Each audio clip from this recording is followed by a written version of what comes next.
Así que quiero darle la bienvenida al pastor Satirio dos Santos Jr. Pastor, bienvenido.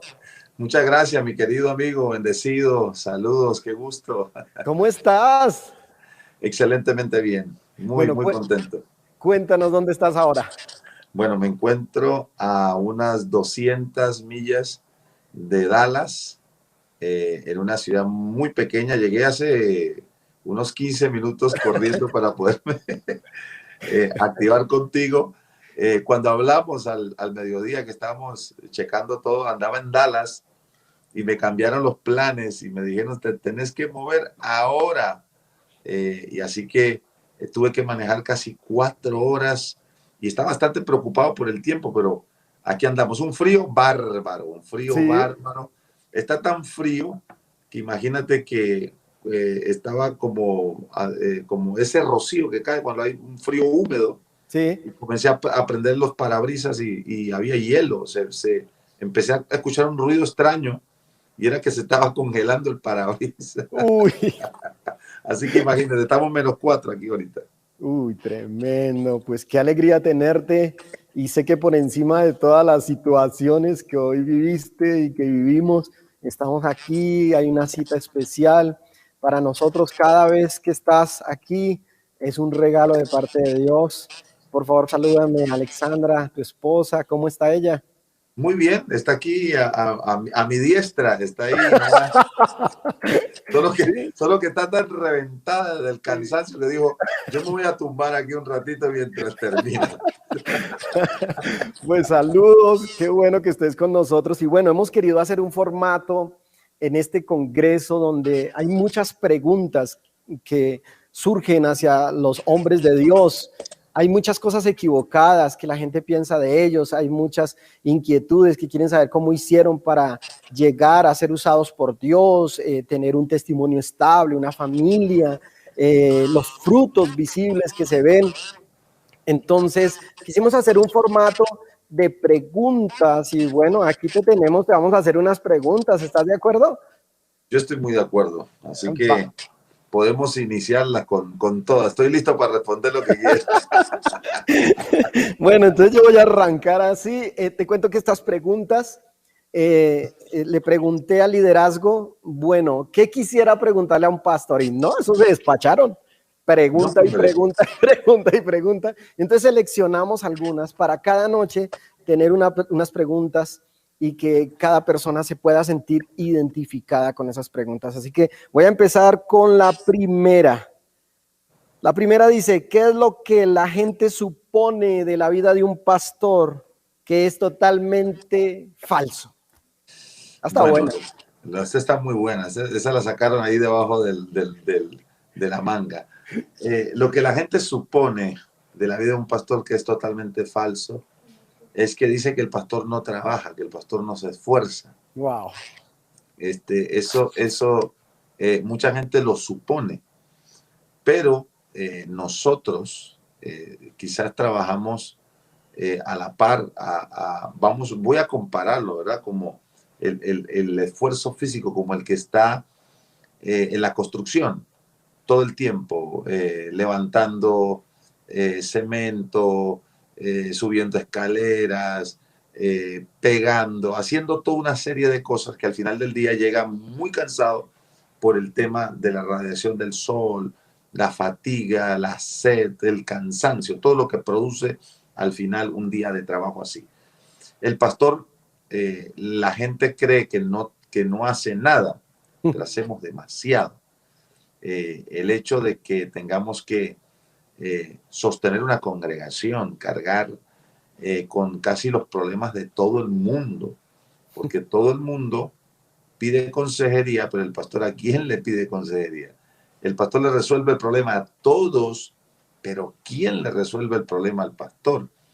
La gente a veces viene y dice al pastor, pastor, ore por mí porque tengo una necesidad profunda financiera. El pastor ora con tanta fe, pero a veces el pastor está sufriendo también una situación difícil en su área financiera, pero él está dedicado a su grey, a su gente, para que ellos estén bien. Entonces, el esfuerzo que se hace de estar bien, a pesar de que las cosas en la realidad no están tan bien. El esfuerzo que se hace de no tener un trabajo secular y Sí. estar creyendo todos los días por una provisión de Dios es muy bárbaro, porque a veces la persona que va a un trabajo te hacen un contrato y la persona sabe que gana mensual y tiene un tope y se hace un presupuesto. El pastor no. El pastor vive por fe. No vive de las ofrendas de la gente, porque no es así. Y si alguien me refuta eso, pues me gustaría como que un día se fuera, por lo menos, yo lo invito a mi iglesia, a Bucaramanga, y lo invito a que sea usted el pastor durante un año, y yo me voy de vacaciones a trabajar en el secular, y luego al año hablamos a ver si es tan fácil como dice, porque a veces hay para todo menos para el pastor. Entonces, esto, esto desgasta Así físicamente, es. emocionalmente, desgasta también a la persona y al final el que no tiene el llamado, pues lógicamente piensa Se que eso no revienta. es para él. Entonces, es muy interesante esta pregunta porque el pastor sí trabaja, el pastor sí se esfuerza, hay mucha gente que piensa que no lo hace. No, tremendo.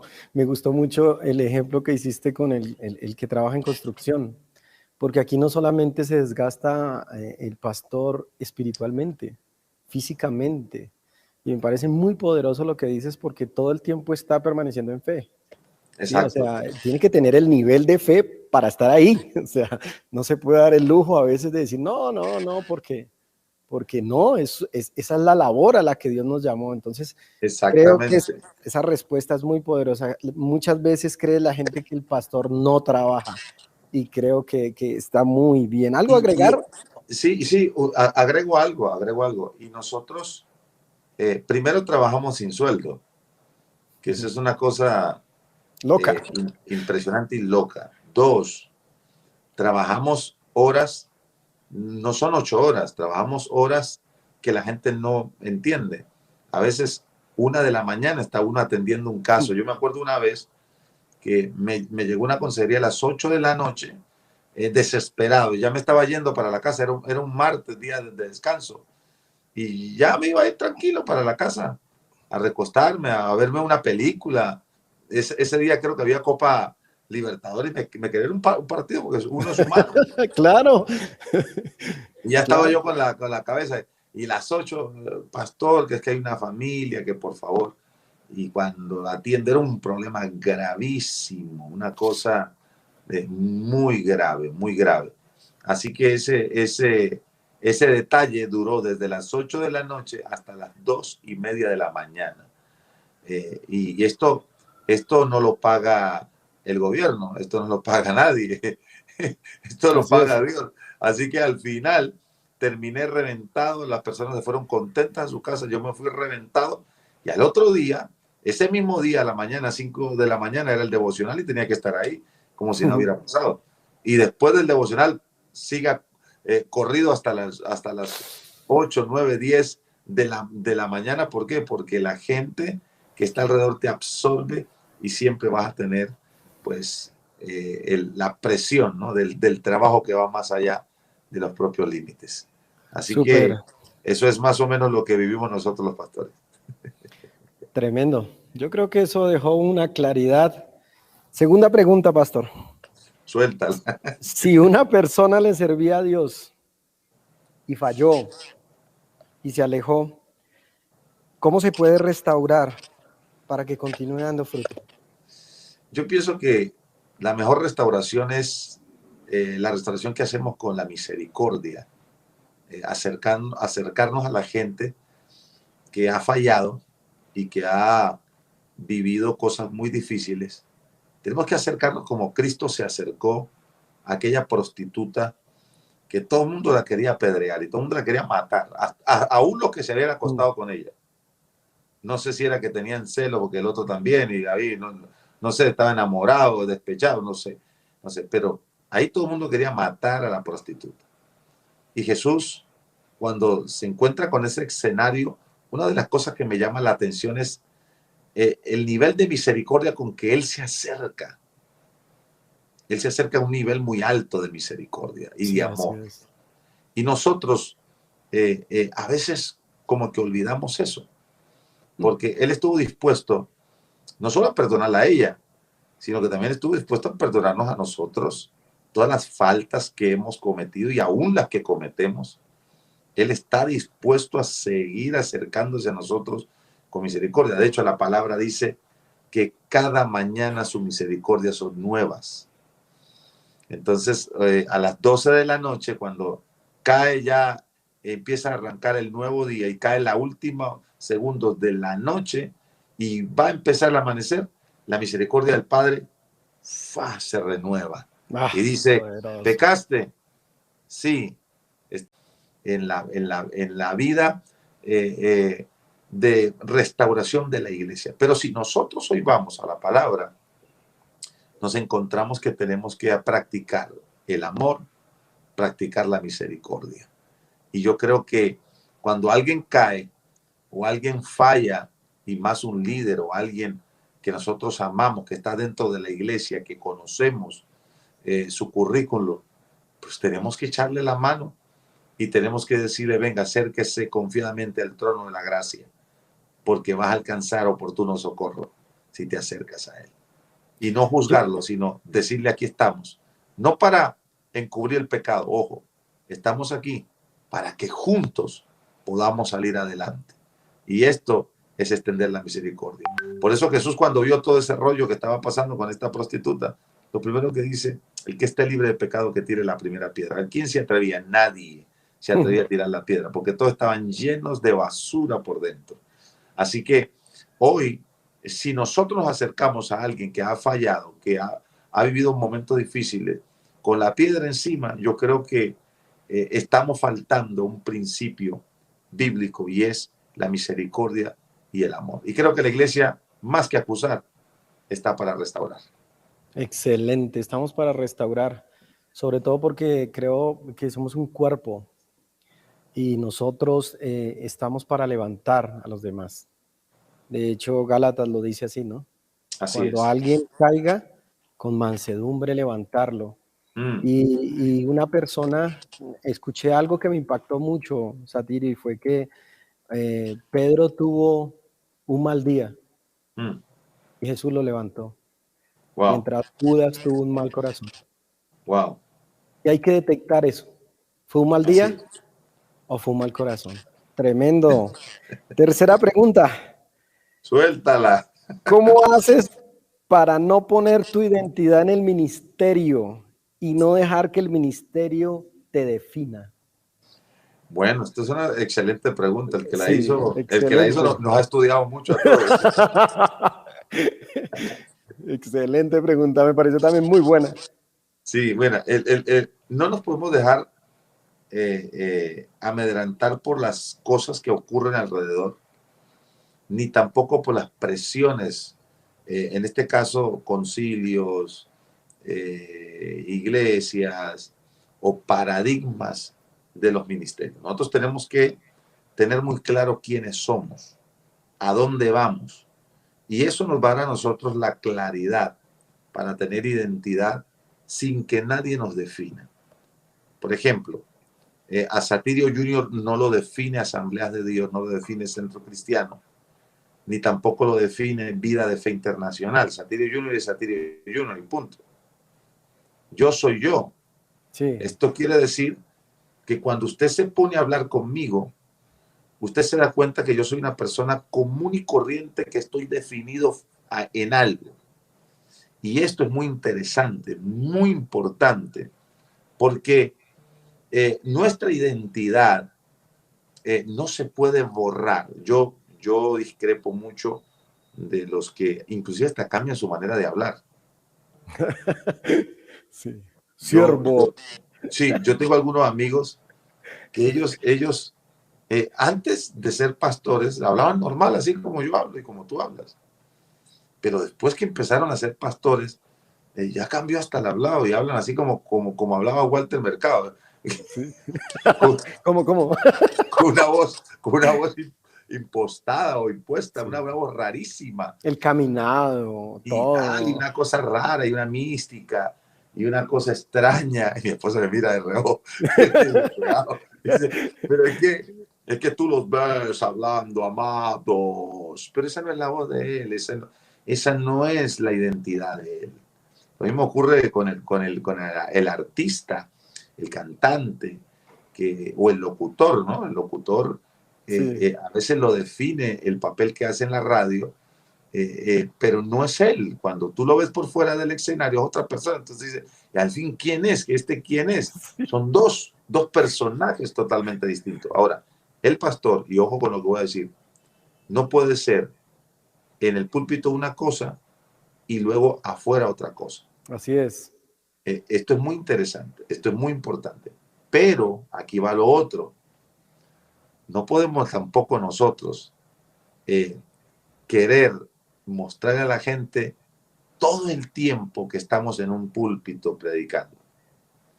Nosotros nos reímos, nosotros jugamos fútbol, yo juego maquinitas, me encanta jugar maquinitas. Sí, Encanta jugar maquinitas y me encanta pasarla rico, ver unas películas, salir a caminar, ir al mall, al shopping,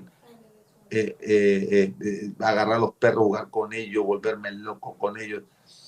Pero soy el pastor. Entonces, imagínate yo diciendo, no, no puedo jugar maquinitas porque es que el ministerio me tiene definido como se ve pastor. mal, se ve mal. Y el pastor jugando maquinitas no puede jugar maquinitas. No, olvídate. Yo a veces llego a ciertos lugares donde hace poco llegué a una barbería en Houston, donde había un televisor y habían como 3 personas adelante y de repente me di cuenta que alguien estaba jugando solo. Yo le dije, ¿puedo jugar? Y empecé a jugar y de repente llegó alguien cristiano, profeta, no sabía que jugaba. Entonces yo le dije, varón, juego esto y lo otro también, si quieres tirar una pelota aquí mismo. Sí. Entonces se quedó así como mirándome, así como extraño. Entonces es muy clave que nosotros tengamos una identidad como papá, como persona, que estemos de verdad como seres humanos insertados en esta tierra. Ahora, somos ministros, pero que nada nos cambie, que nadie nos cambie, que nadie nos defina a nosotros y Nos que nos etiquete, saquen, ajá, nos y que nos etiqueten. etiquete y que tiene que ser así, se tiene que vestir así, tiene que pensar así, tiene que hablar así, engolado a la voz, porque si no, él no es pastor. No, no, no, no. Te El faltó la otro día corbata, ¿no? Te alguien me faltó vio la corbata. el copetico. Bueno, hoy no estoy así como muy fino como usted, porque no, porque hágale cuidado, vengo de 4 horas de Houston a Dallas. Llegué, me hicieron 1 hora y media esperar para decirme que me tenía que mover para esta ciudad. Cuando me vengo para esta ciudad, yo había alquilado un hotel en Sí, Dallas, que de hecho lo pagué, ya está pago con la maleta, y me vine porque supuestamente llegaba, recogía el documento y me regresaba. Resulta que con el frío me han pedido que no me mueva ahora en la noche por el tema que está muy resbalosa la carretera. claro. Entonces no traje mi cepillo, no me hice mi burro, pero yo sí le digo una cosa, yo me hago el copetito como lo tiene ahí don Samuel. Me hago un copete así profético, mi esposa me lo Ese es el defina. flow, ese es el flow. Claro, varón, pero hoy no, Claro, ese hoy es estoy el así un poquito flow. alejado de la cámara para que no se defina. Mira que aunque nosotros lo estamos haciendo con humor, pienso que hay dos palabras claves en el ministerio, tú la decías la primera, la identidad. Si uno no tiene una identidad, uno se va a querer parecer a la segunda. La gente está buscando de un ministro, de un hombre de Dios, autenticidad. Yo creo que hay Sí, muchos de los que están aquí en este congreso dirán, ¿cómo así?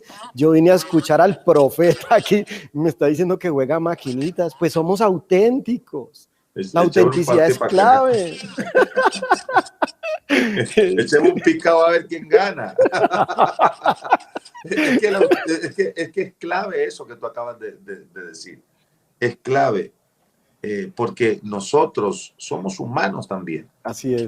Pero esto no nos puede a nosotros sacar de ser influyentes, nada de eso. Simplemente es que en un momento nosotros estamos para vivir en esta tierra con una identidad. Cada quien tiene una identidad, cada quien Así es. porta una identidad, una personalidad. y no se puede cambiar porque estás en algo. Simplemente manténla, sé transparente. Mire, yo le he dicho a la gente, a los que quieren aspirar al ministerio, profeta, ¿qué consejo me da? Sea transparente, muéstrese humano ante la gente, que la gente lo vea a usted, que usted es de carne y hueso, y no que usted no es un ídolo por allá, porque después esos son los que se caen y se pegan durísimo. Así es, y permítase, y agregaría que permítase equivocar. O sea, es que no sé por qué tenemos un liderazgo donde no nos podemos equivocar. Vale equivocarse, vale que la gente nos vea auténticos. Es que es muy importante lo que tú dices ahora, el permitirse uno equivocarse en la vida es válido, es válido. Yo me he equivocado muchísimas veces, pero siempre usamos la resiliencia, es decir, nos equivocamos, nos caímos, nos resbalamos, nos levantamos, golpeamos y seguimos, nos levantamos y seguimos caminando. Y mira que aún de eso aprenden las personas. Dicen, mira, cómo se equivocó, pero se levantó. Y también ese es un aprendizaje y una manera de ser influencia. Sí, bueno, sí. Aquí tengo la otra. Esta va pegadita con esto. Profeta, ¿cómo equilibra todas las áreas de su vida? ¿Cómo la equilibra todo ahí? Ministerio, hogar, esposo, padre, economía, porque sé que eres un empresario también. ¿Cómo haces todo? No, pues es una locura. Yo de hecho, hoy he estado medio, con esos días que está todo patas arriba. Tenía que hacer mi programa a la tarde, me cambiaron todo y tuve que suspenderlo a última hora. Te llamé a ti para decir, ¿lo podemos correr? Tú me dijiste, no, porque nadie puede reemplazar esta conferencia de hoy. Entonces, pues a mí me ha tocado empezar a buscar la manera de llegar y de poder tomar la responsabilidad que tengo. Entonces no es fácil ubicar cada cosa, levantarse uno muy temprano, desde muy temprano tener un mapa de ruta para que no se te vaya a trastocar nada. Y cuando se trastoca algo, porque eso puede pasar, tener la capacidad de darle la vuelta. Y mi esposa es la que me dice, ¿cómo lo haces? ¿Cómo lo haces? Porque tienes una capacidad de dar la vuelta a las cosas, tienes una capacidad de equilibrar todas las cosas. ¿Cómo lo haces? Y esa pregunta es muy interesante. No quiero ser espíritu fláutico, no le voy a decir hermano orando, ayunando y clamando. Pero sí creo que Dios me dio ese talento, ese don y esa habilidad de equilibrar cosas en medio de la presión, en medio de la presión. El Espíritu Santo siempre te va guiando. Al principio yo me desesperaba muchísimo porque a veces me agarraba un desespero que yo no sabía ni cómo enfrentar situaciones. Por ejemplo, voy a dar ejemplo porque esto es una pregunta muy interesante, ¿no? Muy interesante. Sí, muy profunda. Equilibra todas las áreas de su vida. Un día yo estaba por pagar. En ese momento estaba yo metido en un tema de radio y tenía que pagar casi unos 32 millones de pesos a las 5 de la tarde. A las 5 de la tarde. Nadie tiene cabeza para pensar, porque cuando yo pregunto los saldos, ¿cómo estamos? Estamos mal, andamos como con 4 o 5 millones nomás. Y nos quedaba un resto para buscar, para recoger, para levantar y los pagos eran muy puntuales, no se podía uno atrasar. Y yo me acuerdo que ese día, justo ese día, se me endemonió un líder. Se me endemonió, pero es que se endemonió el tipo, se endemonió mal, pero mal, que tenía que si no me atiende ahora, que me voy de la iglesia, y que no sé qué cosa, y me llevo a fulano, a sultano, a mengano. Le dio la pataleta, le dio la pataleta. Escándalo en esa iglesia. Y yo tuve que parar todo para atender a este cabezón. Y al final el cabezón se levanta y me da un abrazo y se va. Y cuando pasaron las 3 horas que yo lo atendí, yo me quedé con el desespero luego, porque yo dije, ahora 3 horas que perdí y ahora tengo que tratar de buscar, de hacer las cosas. Luego atravesaba eso, tenía un almuerzo con parte del equipo de la iglesia que lo había programado y que querían que el pastor, el padre de la casa, estuviera sentado en la mesa con cara como si todo estuviera bien. Sí. Yo creo que te ha pasado eso. Entonces Sí. uno se sienta, salgo yo de allá, ¿no? Atrasado. Me siento acá y no De puedo decir, liberar voy a al comer. endemoniado. De liberar Exacto, al salgo de endemoniado. liberar al endemoniado. Y me siento acá para comer, pero no les puedo decir, voy a comer en 5 minutos y me voy porque tengo que, porque nadie va a entender. Si sigue el pastor, nunca nos da tiempo. Entonces, frente a esas cosas, que eso no es una cada 1000 años, no, eso ocurre Sí. por semana a veces, 3, 4 situaciones esas por semana. Y un día yo le dije al Espíritu Santo, equilíbrame, por favor. Yo necesito que me des capacidad de poder dominar en el mundo, y hasta tembló esto ya, que está moviendo, que me des capacidad de dominar la situación, de dominar lo que me está pasando y de poder equilibrarme. Y ahí sentí yo que el Espíritu Santo comenzó a equiparme con una gracia especial, con una situación que mi esposa a veces dice, yo sé lo que estás viviendo y no sé cómo haces, estando en tanta presión y con tus oídos abiertos, escuchando a todo el mundo como si todo estuviera bien, y luego sé que te tienes que levantar, arreglar lo que te falta, que es lo tuyo, o son cosas muy personales o cosas de la iglesia muy, muy graves que tienes que alinear y estás como si nada. Entonces, el Espíritu Santo es clave para que haya un equilibrio total. Y hay que pedírselo, hay que pedir shalom todos los días. Señor, lléname de esa paz, porque si no nos vuelven locos y nos volvemos locos nosotros y volvemos locos a nuestras mujeres también y a nuestros hijos. Pues hoy renuncio a ser pastor de esta iglesia. Yo ya no soy el pastor de esta iglesia. Ya renuncié y agarré las llaves y se las entregué y le dije, ahora esta iglesia usted la va a pastorear. Chao. Y me fui.